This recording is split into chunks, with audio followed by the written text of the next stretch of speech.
उजळाईवाडी विमानतळासाठी गडमुडशिंगी इथल्या लक्ष्मीवाडीमधील नागरिकांच्या जमिनी संपादित करण्यात आल्यात. यातील काही लोकांना अद्याप भूसंपादनाचा मोबदला मिळालेला नाही. तसंच भूसंपादन झालेल्या बाधित कुटुंबांचं पुनर्वसन देखील केलेलं नाही.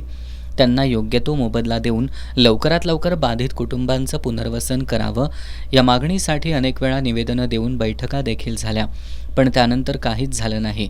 आज ग्रामपंचायतीमध्ये याबाबत मंडल अधिकारी आदित्य दाभाडे यांच्या समवेत बैठकीचं आयोजन करण्यात आलं होतं. या बैठकीत बोलताना मंडल अधिकारी आदित्य दाभाडे यांनी आज सायंकाळी प्रांताधिकारी कार्यालयात बैठकीचं आयोजन केलं असून त्या ठिकाणी आपण आपली भूमिका मांडावी असं सांगितलं. पण उपस्थित नागरिकांनी याला विरोध करत प्रांताधिकाऱ्यांनी स्वतः गडमुडशिंगीत उपस्थित राहून आमचं म्हणणं ऐकून घ्यावं आणि आम्हाला न्याय द्यावा असं सांगितलं. गेली अनेक वर्ष हा प्रश्न प्रलंबित असल्यानं संतप्त ग्रामस्थांनी मंडल अधिकारी यांना धारेवर धरलं. यावेळी एका संतप्त ग्रामस्थानं अचानक अंगावर डिझेल ओतून आत्मदहन करण्याचा प्रयत्न केला. यावेळी उपस्थित ग्रामस्थांनी त्याला अडवत त्याच्याकडून डिझेलचा कॅन काढून घेतला.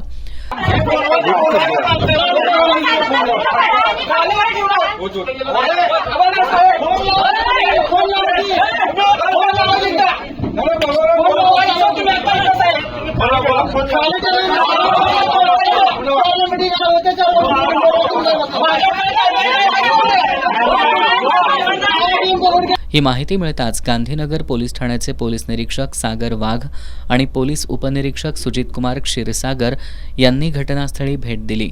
यावेळी सरपंच अश्विनी शिरगाव यांनी प्रांताधिकारी हरीश धार्मिक यांना ग्रामस्थांच्या संतप्त भावना मोबाईलद्वारे कळवल्या.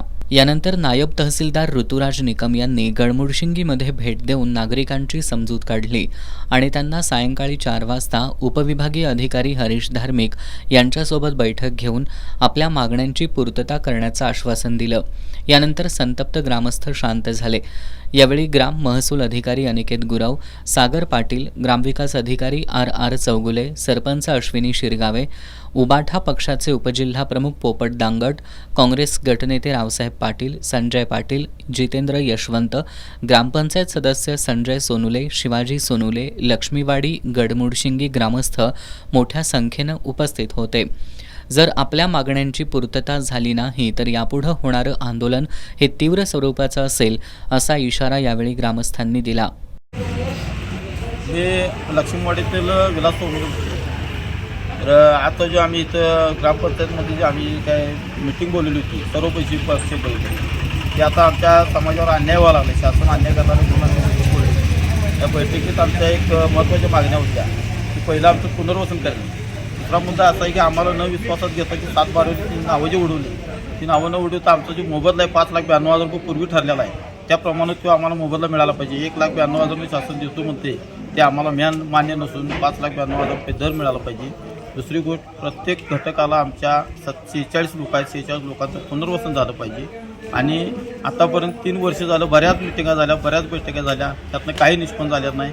शासनानं जर यापुढे जर असंच काही करत राहिलं तर आपण इथं पुढचं आमचं आंदोलन जे असतं उग्र आंदोलन असणार आहे. कारण आत्मदहनाचा इशारा फक्त आम्ही दिलेला आहे, आत्मदहन केलेलं नाही आणि ती करायची वेळ तुम्ही आणू नका अशी आमची प्रशासनाला विनंती आहे. तर हा सगळ्यांनाच पत्रव्यवहार निवेदन त्यांनी दिलं होतं. तर त्यांचं मागणं असंच आहे की लक्ष्मीवाडी नागरिकांचं की त्यांचं पुनर्वसन चांगल्या ठिकाणी झालं पाहिजे, त्यांच्या मागण्या पूर्ण झाल्या पाहिजे. नसेल तर त्यांचा जो दर आहे तो दर त्यांच्या जो मोबदला आहे तो त्यांना त्यांच्याप्रमाणे मिळाला पाहिजे. आणि जो आता घडला प्रकार की बाबा आत्मदहनाचा तर काय झालं होतं गेले 3 वर्ष झालं ह्यांना चकवा देण्याचं काम प्रशासनानं केलेलं आहे. आणि त्यांचा तो उद्रेक म्हणजे की त्यांच्यावर अन्याय होत होता आणि त्यांनी पत्रव्यवहार पण केले की बाबा होणार नाही आत्मदहन असं म्हणून.